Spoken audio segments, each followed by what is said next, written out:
내 마음이 확정되었사오니 라는 제목으로 오늘 추수감사주일 말씀을 증거합니다.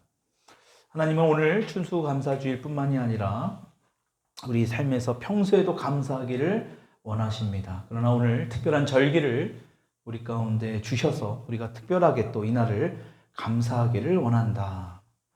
그만큼 하나님은 우리가 우리 인생에서 감사하는 삶을 살기를 원하신다라는 겁니다. 탈무드라는 그 책을 보면 거기에 어떤 한 이야기가 나옵니다.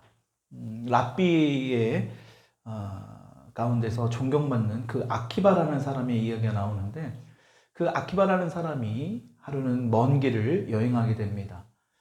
그 여행을 이제 떠나기에 앞서서 책을 보기 위해서 그 등잔과 또 유대인들이 주로 보았던 그 경전인 모세오경, 그 토라를 가지고 갑니다.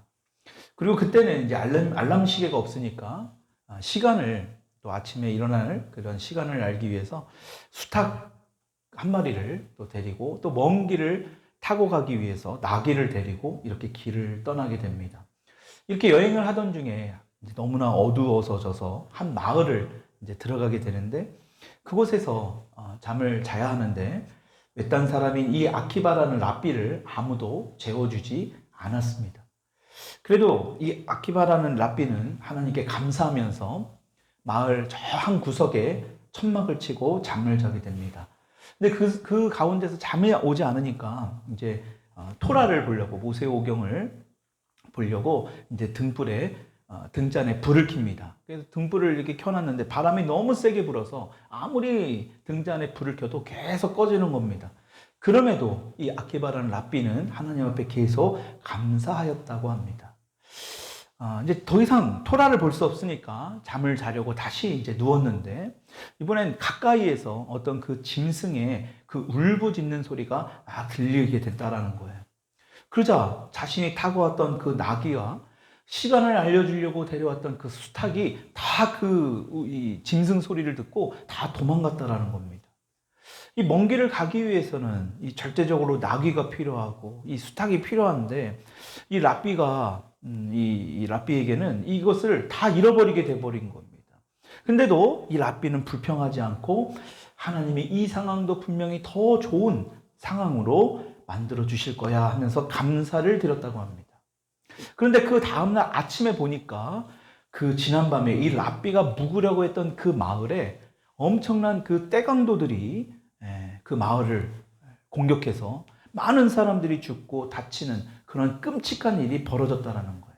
그러니까 이 랍비가 생각하기를, 내가 만약에 저 마을에 들어갔더라면 정말 큰일 날 뻔했구나. 그리고 또 텐트 천막 안에서 등불을 켜고 있었더라면 사람들이 밝은 빛을 통해서 자기도 큰일 날 뻔했구나. 만약에 나귀하고 수탉이 도망가지 않았다면 이 강도들이 들어왔을 때 이것들이 막 울어대면서 이 마을 사람들처럼 자신도 큰일 날 뻔했구나라는 생각을 했다라는 거예요. 이게 바로 이 탈무드에 나오는 하나님께서 감사하며 살았다는 그런 이야기를 지금 우리가 볼 수 있다라는 겁니다. 우리는 살다 보면 우리 인생에서 여러 일들이 일어납니다. 그런데 우리는 항상 감사하는 삶을 살아야 된다. 근데 이게 말이 쉽지 굉장히 어렵습니다. 그럼에도 불구하고 하나님은 우리가 감사하는 삶을 살라고 말씀하고 있다는 겁니다. 우리가 뭔가를 받아서 감사한 것이 아니라 오늘 우리가 본문 말씀을 보았던 이 다윗처럼 힘들고 불행한 상황 가운데서도 감사할 줄 아는 사람, 그러한 삶을 살기를 하나님은 원하신다. 그래서 오늘 시편 말씀에 나오는 이 다윗이 바로 그러한 대표적인 인물입니다. 다윗은 기쁠 때나 슬플 때나 어떤 상황에서도 이 감사하는 삶을 살았다는 거예요. 그렇다고 다윗이 좌절하지 않았거나 어떤 슬퍼하지 않았거나 그러진 않았다는 거예요. 문제는 그 가운데 머물러 있지 않았다는 겁니다. 그러니까 내가 힘든 삶을 사는 그 삶 가운데 그냥 젖어서 살지 않았다. 바로 감사하는 삶을 살았다는 거예요. 그래서 그가 바로 하나님의 마음에 합한 사람이 될 수 있었다라는 것입니다. 우리는 다윗을 생각할 때 다윗은 왕이 되었기 때문에, 왕이기 때문에 물질적으로도 풍부하고 뭔가 풍요로운 어떤 삶을 누렸을 것이다. 그래서 감사할 수 있었다라고 생각하지만 전혀 그렇지 않습니다. 오늘 시편의 말씀을 보면 또 이 다윗의 어떤 삶의 모습을 보면 다윗이 왕이 되기 전에도 하나님께 찬양하고 있었다는 사실. 이런 어려운 상황 가운데서도 하나님께 감사하는 그러한 삶을 살았다는 것을 우리는 알 수 있다는 겁니다. 사실 다윗처럼 엄청난 고난과 시련의 세월을 보낸 사람이 많지 않습니다. 우리가 지금 살았던 삶의 어떠한 고난보다 다윗이 당한 고난이 훨씬 더 많습니다. 다윗은 이새의 8째 아들로 막내로 태어납니다. 아버지 이새죠. 형들 밑에서 기도 펴지 못하고 살았던 그냥 아버지 양을 치면서 살았던 그냥 머슴처럼 살았던 바로 다윗입니다. 어느 날 선지자인 사무엘이 하나님의 음성을 통해서 이제 왕으로 세우기 위해 기름 부음을 하려고 집에 왔을 때도 아버지 이새는 다른 자식들 아들들은 다 불러도 다윗은 부르지 않았습니다. 그러니까 집안에서도 전혀 신경 쓰지 않는 그런 아들이었던 겁니다. 그러나 다윗은 이런 상황에서도 불평하지 않고 아버지의 양을 치는 일을 소홀히 여기지 않았다라는 거예요. 오히려 그 양을 치면서 자신과 함께하는 하나님, 맹수로부터 지켜주시는 하나님을 이 다윗은 실질적으로, 인격적으로 체험하게 됩니다. 여러분, 그래서 우리가 이런 삶의 일의 신앙 안에서도 실제적인 어떤 인격적인 체험이 필요합니다. 오늘처럼 이렇게 예배를 드릴 때도요, 우리가 다른 어떤 것을 자꾸 신경 쓸 것이 아니고 인격적인 하나님 앞에 알아가기를 결단하고 자꾸 이런 시간을 가질 때에 다윗처럼 하나님을 인격적으로 만남의 시간을 가질 수 있다. 하나님은 다윗이 장차 왕이 될 것을 말씀하셨지만 다윗은 오히려 그 이후에 왕위에 오르기까지 10년을 넘게 도망자 신세를 지게 됩니다. 그러니까 20대 때, 그것도 다윗의 가장 어찌 보면 인생의 핵심이라고 할 수 있는 그 20대 때 10년을 넘게 도망자 신세를 다윗은 그렇게 살아간 거예요. 우리들 중에 20대 때 이러한 어떤 고난을 받은 사람이 있습니까? 여러분 지금 20대인 사람들 있잖아요. 그러니까 20대 때 이렇게 도망자의 신세, 그것도 아무도 모르는 사람이 아닌 자신의 장인어른인 사울 왕으로부터 도망자의 신세를. 잘못한 것도 없습니다. 아무 죄도 없는 다윗을 죽이려고 하는 그러한 다윗이 얼마나 힘들었을까. 다윗이 위대한 점이 바로 여기 있다는 겁니다. 이런 최악의 상황에서도 불평하거나 원망하지 않았습니다. 이러한 상황에서도 다윗은 무엇을 결정했느냐? 바로 감사하기를 결정했다라는 것입니다. 그러니까 굉장히 이런 상황에서도 감사를 결정할 수 있었던 다윗. 그러니까 사무엘 상하, 시편, 굉장히 많은 부분을 지금 다윗의 이야기를 소개하고 있고 다윗이 쓴 시를 소개하고 있습니다. 여러분, 하나님께서 우리에게 그러한 시편의 말씀과 사무엘 상하를 통해서 다윗을 이야기하는 이유가 있다라는 겁니다. 다윗이 완벽해서가 아니라 다윗도 죄가 많았잖아요. 큰 죄도 지었던 사람이에요. 그럼에도 불구하고 항상 다윗은 하나님을 신뢰하고 어려운 상황에서도 하나님께 감사하는 그러한 모습, 그러한 믿음을 너희들도 본받으라. 그래서 오늘도 이런 말씀을 우리에게 주신 겁니다.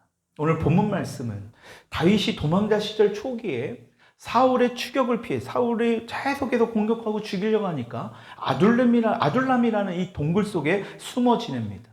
그때 지은 시들이 있습니다. 그것을 보면 다윗이 최악의 상황에서도 최고의 감사를 하나님께 올려드렸다는 것을 우리가 알 수 있다. 그 대표적인 시기가 바로 오늘 우리가 읽은 본문 시편 57편의 말씀입니다.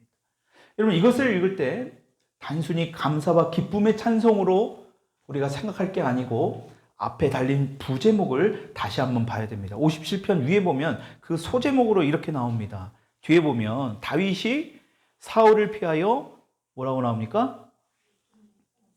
네, 제대로 다시 한번 이렇게 다윗이 사울을 피하여 굴에 있던 때.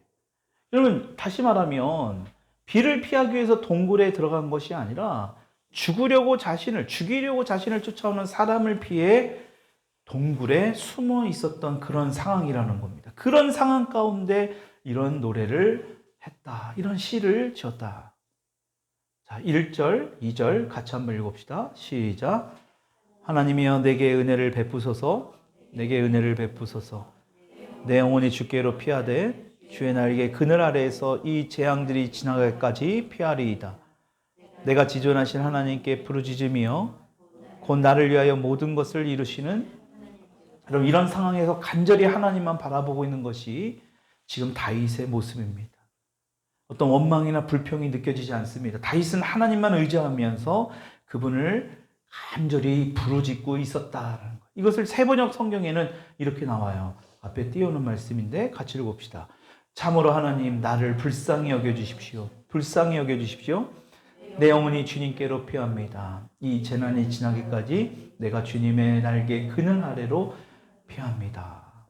다윗은 이런 상황에서도 그 2절에서 하나님을 지존하신 하나님이라고 부르짖고 있습니다. 2절을 보면 하나님께 부르짖으며라고 합니다. 왜 이렇게 어떻게 이런 상황에서도 하나님을 지존하신 하나님이라고 높일 수 있을까? 여러분 그것을 2절 후반절을 보니까 뭐라고 나옵니까? 나를 위하여, 같이 읽어볼게요. 곧 나를 위하여, 시작. 곧 나를 위하여, 나를 위하여 모든 것을 이루시는 하나님을 이 다윗은 확실히 믿음이 있었기 때문에 그랬다는 거예요. 어떠한 상황에서도, 이러한 상황 가운데서도 설사 나를 죽음의 위기로 설사 죽는다 할지라도 나를 위하여 모든 것을 이루시는 하나님이라는 그런 확신함이 있었다는 겁니다. 그러니까 왕으로 기름 부음을 받은 이후에 자신의 삶이 비참하고 도망자의 실세가 된 것이 도저히 이해가 되지 않았습니다. 그럼에도 불구하고 다윗은 그 가운데도 하나님의 선한 뜻이 있었다는 것, 하나님을 신뢰하며 하나님을 지금도 부르짖고 있었다라는 것입니다. 그러니까 우리가 어려운 상황 가운데 있을 때가 바로 이렇게 해야 됐다라는 거예요.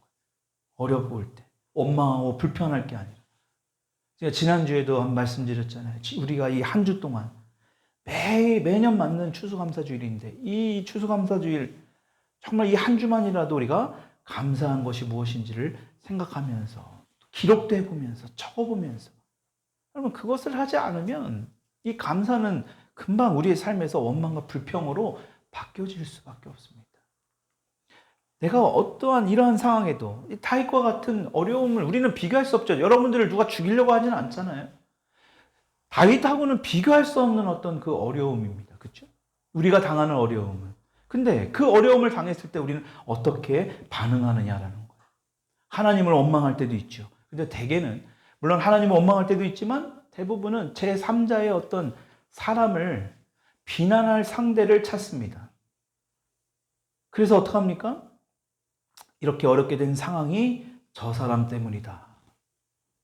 저 사람 때문에 내가 저렇게 됐다. 여러분 그래서 결과적으로 부모 탓하고 조상 탓하고 있던 어떤 자신들의 환경을 탓하는 겁니다.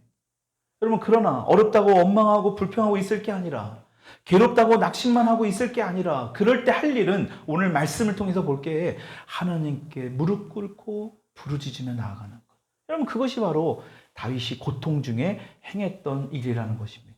그래서 이 시편에서 놀라운 것은 다윗이 하나님께 간절히 부르짖고 나서 자기를 죽이려는 사람들에 대해서 아랜 다음에 그가 어떤 결론을 내리는가.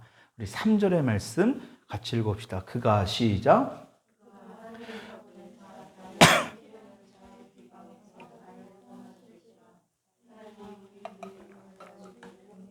4절. 내 영혼이 사자들 가운데서 살며 내가 불사는 자들 중에 누웠으니 그들의 이는 창과 화살이요 그들의 혀는 날카로운 칼 같도다. 5절. 하나님이여 주는 하늘 위에 높이 들리시며 주의 영광이 온 세계 위에. 그러면 지금 다윗은 자신의 상황에 대해 별다른 반응을 하지 않습니다. 자기의 상황을 원망하지도 않아요. 그냥 계속해서 하나님을 신뢰하고 하나님만을 찬양한다라는 거예요. 지금 우리가 어떠한 문제와 어떠한 고통의 가운데 있을 때 그 문제를 놓고 기도하는 것이 아니라 그냥 하나님을 찬양하고 있다라는 겁니다. 그러면서 다윗이 죽음의 위기 속에서도 놀라운 고백을 합니다. 다시 말씀드리지만 다윗은 지금 편안한 가운데 노래하는 게 아니에요. 죽음의 상황 가운데 이러한 노래를 하는 거예요. 뭐라고 노래하느냐? 6절 읽읍시다. 시작. 그들이 내 걸음을 막으려고 그물을 준비하였으니 억울하도다. 그들이 내 앞에 웅덩이를 팠으나 자기들이 그 중에 빠졌도다. 7절 하나님이여 내 마음이 확정되었고 내 마음이 확정되었사오니 내가 노래하고 내가 우리가 방금 전에 찬양했던 모든 상황 속에서라는 찬양의 그 가사의 내용이 바로 이 말씀에서 시편 말씀에서 따왔다는 거예요. 우리가 어렵고 힘든 위기 상황 가운데서 우리가 할 일이 무엇이냐? 다시 말씀드리지만 마음을 확정하는 것이다. 한번 따라합시다. 마음을 확정하는 것. 여러분 이것이 중요한 거예요. 오늘도 말씀을 통해서 마음을 확정하는 것. 우리의 삶에서 어려움을 느끼는 것은 다른 말로 하면 마음을 확정하지 못했기 때문입니다. 그러니까 믿음 생활을 한다는 사람들이 세상 사람들은 말할 것도 없고요. 교회를 다니고 예수를 믿는다는 사람들이 마음을 확정하지 못하니까 정하지 못하니까 그 어려움을 당하게 된 거예요. 아니 우리의 마음을 주님께로 정하면 되는데 아니 주님께로 향하면 되는데 주님께 부르짖으면 되는데 주님께 나오면 되는데 그 마음을 확정하지 못하니까요. 그러니까 어떻습니까? 그 어려움이 계속해서 반복적으로 이루어집니다. 근데 다윗을 보십시오. 확정한다, 확정한다. 2번이나 반복합니다. 왜? 다윗도 인간이기 때문에 그러한 마음을 확정하는 것이 힘들었을 거예요. 사울을 죽이려고 하지 않았을까요? 죽이고 싶지 않았겠습니까? 아무 죄도 없는데 자신을 계속해서 죽이려고 하는데 자신에게는 군대도 있습니다. 근데도 사울을 공격하지 않아요. 여러분 자꾸 다른 데로 우리도 눈을 돌리니까 다윗이 이 상황에서 사울을 죽여볼까 한번? 내가 다른 나라로 망명을 해볼까? 여러분 다른 여러저런 생각을 하지 않았다라는 거예요. 우리도 똑같습니다. 마음을 확정하지 못하니까 어떡합니까? 저게 나을까? 이게 나을까? 저 사람도 괜찮을 것 같은데. 성경 말씀대로 행하지 아니하고 우리의 생각을 가미하게 되고 세상의 어떤 이야기들을 자꾸 우리의 생각에 넣게 된다는 거예요. 왜? 마음을 정하지 못하니까. 다른 사람들의 이야기가 그럴싸하게 들리는 겁니다. 사실을 보지 못하니까 그럴싸하게 꾸며놓은 어떤 그 허구적인 것들을 맹신하게 되는 거예요. 마음을 확정하지 못하니까요. 진리가 되신 하나님께 확정하지 못하니까 잘못된 뉴스를 보고 정책을 결정하는 어리석은 그런 사람들도 있잖아요. 정치인들 중에도 그런 사람들이 있고 여러분들의 가정 안에서도 여러분들의 인생에서도 그런 결정을 하지 않습니까? 여러분 하나님을 찬양하며 감사드리고 마음을 확정하는 것. 여러분 그런 다음에는 마음만 확정하는 게 아니라 그 확정한 대로 우리가 행동한다라는 것. 그런 마음을 가지고 다윗은 이러한 확증을 더불어 이러한 고백을 합니다. 9절 말씀 읽어봅시다. 시작. 주여 내가 만민 중에서 주께 감사하며 나라 중에서 주를 찬송하리라. 10절 무릇 주의 인자는 커서 하늘에 미치고 주의 진리는 궁창에 이르나. 11절 하나님이여 주는 하늘 위에 높이 들리시며 주의 영광이 온 세계 위에 높아지기를 원하나이다. 마음을 확정하는 동시에 그 마음에 확정된 것이 무엇인지를 구체적으로 노래하면서 다윗은 이 죽음의 위협을 당하면서도 이러한 노래로 하나님 앞에 고백하고 있다. 이러한 시를 통하여 하나님 앞에 영광 돌리고 있다. 여러분 그것도 20대 때 그랬다라는 것입니다. 여러분 감사할 이유가 충분하지 않습니까? 여러분들 마음 가운데 감사할 걸 생각하려니까 뭘 감사해야 될지 모르겠다라고 생각하는 분들이 있습니까? 여러분 오늘 이 말씀을 잘 묵상해 보십시오.